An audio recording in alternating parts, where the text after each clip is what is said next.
Good evening, I'm Sarah Chitrakar and these are the headlines of the hour. Government Attorney's Office to file case with proof that 18 million rupees was deposited by Supreme Cooperatives to Home Minister Lamichhani's account.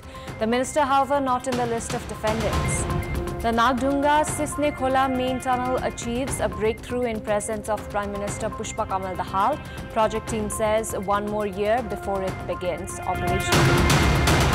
Delhi court extends Chief Minister Arvind Kejriwal's judicial custody till April 23rd. Supreme Court seeks first response from the Enforcement Directorate. And Nepal books a place in the Final Four of ACC Premier Cup, defeating Hong Kong by 8 wickets.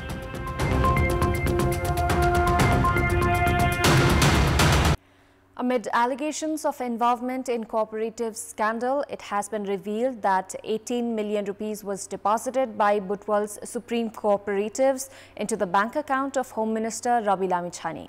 However, District Government Attorney's Office has filed a case at the Rupandehi District Court against a list of individuals except for the minister. The list of defendants include 28 individuals, including G.B. Rai, Dipesh Pun and Sagar Kesi. Based on the account details, Supreme Cooperatives has transferred 18 million rupees to the account of Gorkha Media Network Private Limited under Rabi Lamichhani. The District Government Attorney's Office has demanded from the 28 defendants a fine of around 861 million rupees, along with jail term of up to 8 years as per the Cooperatives Act. The list of defendants include officers of the cooperatives, former officers, staff and leaders who have mishandled cooperatives' money. 8 of those in the list of defendants are already in police custody. Prosecution has stated Dipesh Pun, the son of former Vice President Nanda Bahadur Pun, has taken 300,000 rupees from the cooperatives. Pun had also served as former secretary for the cooperatives. The police had conducted a 58 days long investigation as 1,828 victims had filed complaint. Supreme Cooperatives had collected 1,020 million rupees from depositors as it operated from Butwal and Rupandehi. The cooperatives has over 8,000 depositors and has been alleged of providing money to non-members. A breakthrough was attained today with the Nagdunga-Sisne-Khola tunnelway as explosives were used in the presence of Prime Minister Pushpa Kamal Dahal. The tunnelway of 2,667 meters length extends from Chandragiri municipality's Balambu to Dhading-Sisne-Khola. The breakthrough works of an emergency tunnel is expected to be done in Nepalese month of Shravan, which is 3 months away. The project has said it will still take 1 year for the tunnel to come into operation, as works related to casting of concrete and installing lights and oxygen pipes remain.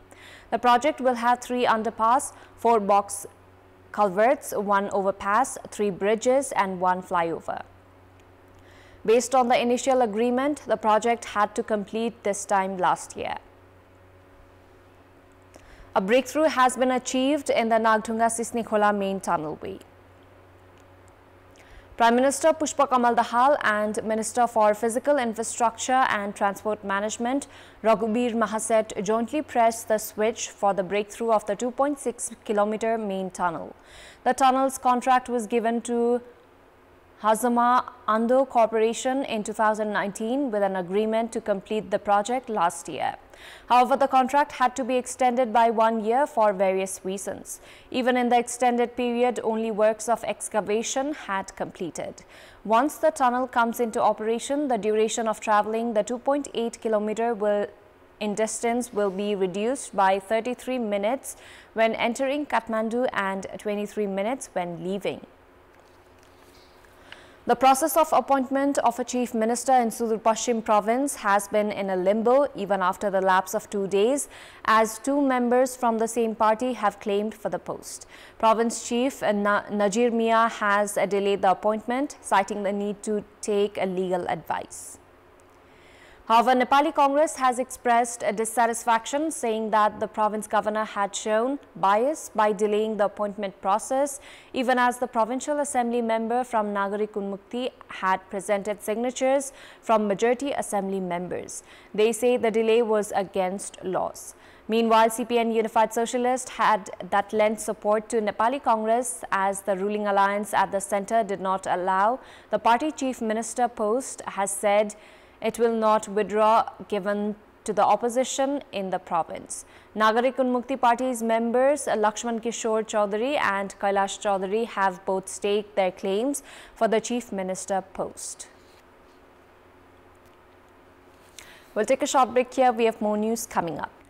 Minister for Finance Barshaman Pun has left for the US to attend a joint meeting of the World Bank and International Monetary Fund.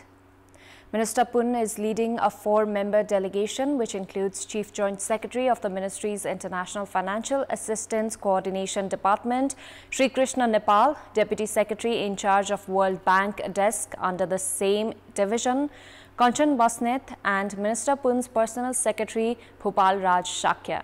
The ministry has said Minister Pun will hold separate meetings with officials from both the World Bank and the International Monetary Fund.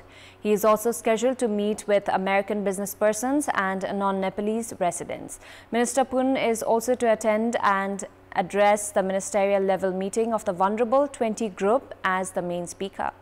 The minister is to extend invitation to American investors to participate at Nepal's Investment Summit on April 28 and 29. Differently abled person Sagar Sunar is to scale the highest mountain in the world, Mount Everest. Sunar, who is of 3 feet 7 inches height, will leave for the Everest base camp from Kathmandu on the 21st of April. Sunar had reached till the 4th base camp in 2022, but was compelled to return due to lack of appropriate shoes. This time, he is determined to successfully climb the Everest and make a world record. Sunar aims to also climb mountains of all 7 continents. Sunar has previously scaled Ramdong peak of 5,925 meters and hopes his Everest achievement would be an inspiration for differently abled persons.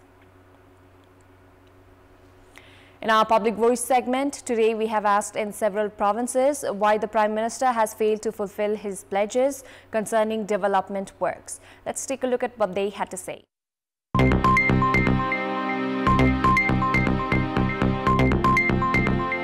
काम भन्दा कुरा धेरै अनि बिना योजनामा चाहिँ धेरै बोल्ने भएर प्रधानमन्त्री ज्यूलाई काम गर्ने अवसर पनि एक त बहुतै कम मिलेको छ। योजनामा गएर त्यसलाई निर्णय गराउनु भन्दा पनि भाषणमा मात्र सीमित हुन्छ। व्यक्तिगत स्वार्थमा उल्झेको कारणले चाहिँ यो नभएको राजनीतिक खेचतानी र सरकार परिवर्तनहरू भइरहेका छन्।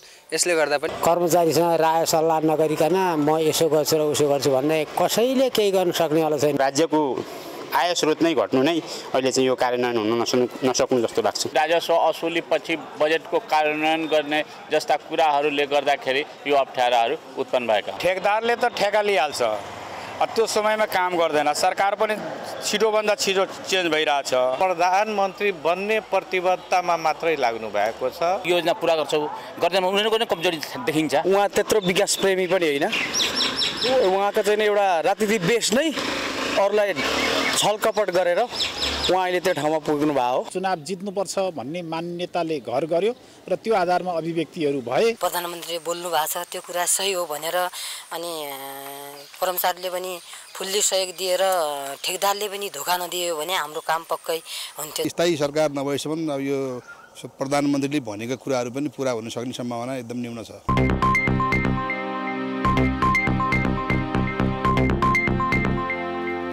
Time now for our segment, Public Pulse, where you text us with your opinion.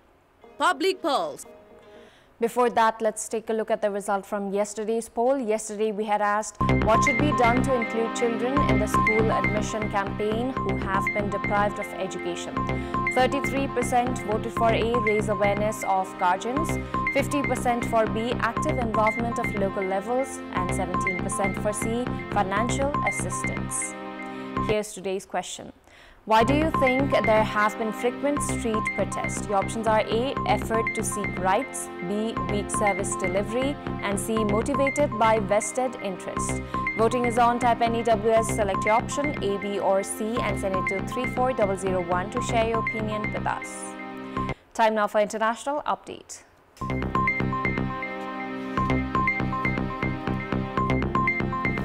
A Delhi court extended the judicial custody of Chief Minister Arvind Kejriwal till April 23rd in connection with the excise policy case. Kejriwal appeared before the court through virtual conference. The court noted that the judicial custody of co-accused K. Kavitha is also extended till April 23rd.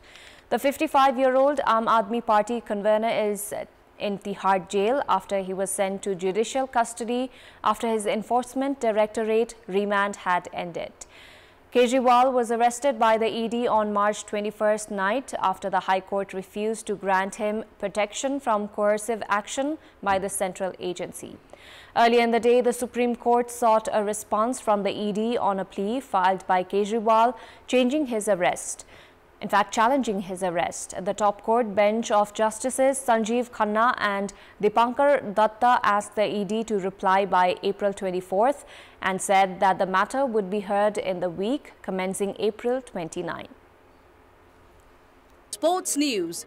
Nepal has defeated Hong Kong by 8 wickets in the ACC Premier Cup to book a place in the semi-finals. The match held at Oman's Al Emirat Stadium was reduced to 18 overs due to rain. Nepal had invited Hong Kong to bat first as they went all out for 114 runs in 17.5 overs. Karan Casey ran Martin Koidze in first ball of the third over.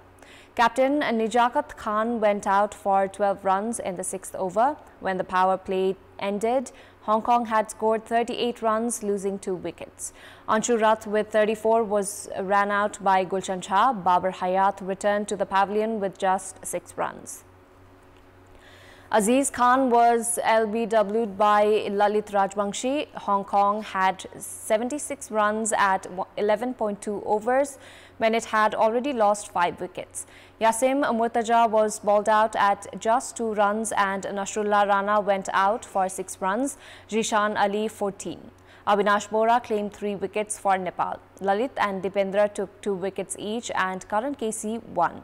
Nepal reached the victory target of 115 runs in 12.2 overs, losing 2 wickets.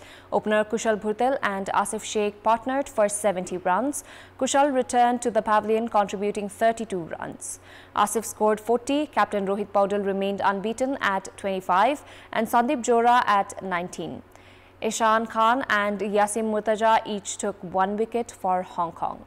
With today's win, Nepal collected 6 points from 3 matches. Hong Kong's chances of entering into the semi-final look slim, having lost 2 matches. They had won over Qatar by 26 runs in first match and lost to Saudi Arabia by 55 runs yesterday. Nepal had won over Malaysia by 5 wickets and Qatar by 32 runs. Oman has defeated UAE by 9 wickets in ACC Men's Premier Cup and has reached closer to the semi-final. In another match held today, Kuwait clinched a 26-run win over Bahrain. In the rain-affected match, Oman had opted to field first as UAE scored 142 runs in the revised 15 overs, losing 5 wickets. Mohammad Wasim contributed 46 runs and Asif Khan 66 for UAE. The other batters failed to make an impression. Bilal Khan took 3 wickets for Oman, while Kalimullah and Faiz Butt claimed 1 wicket each. In reply, Oman scored 147 runs in 12.4 overs, losing 1 wicket. Kashyap Prajapati remained not out with 53 runs, Khalid Kali with 50 and Naseem Khushi contributed 39 runs. Likewise, in another match between Kuwait and Bahrain, Bahrain had opted to field first as Kuwait scored 161 runs for the loss of 7 wickets in 15 overs. Meet Bhavsar scored a half-century and Bilal Tahir contributed 40. Ali Dawood and Imran Anwar claimed 2 wickets each, while Rizwan Butt, Sarfaraz Ali and Sathaiya Virapathiran claimed 1 wicket each. Chasing a victory target of 162 runs, Bahrain were limited to 135 runs, losing 6 wickets. Yasin Patel claimed 3 wickets for Kuwait. Shahrukh Qudus, Adnan Idris and Namish Latif each claimed 1 wicket. 2 matches have been scheduled for tomorrow under Premier Cup. Qatar will face Saudi Arabia while Bahrain will play against Cambodia. That's all for the moment. Thank you for watching. Good night.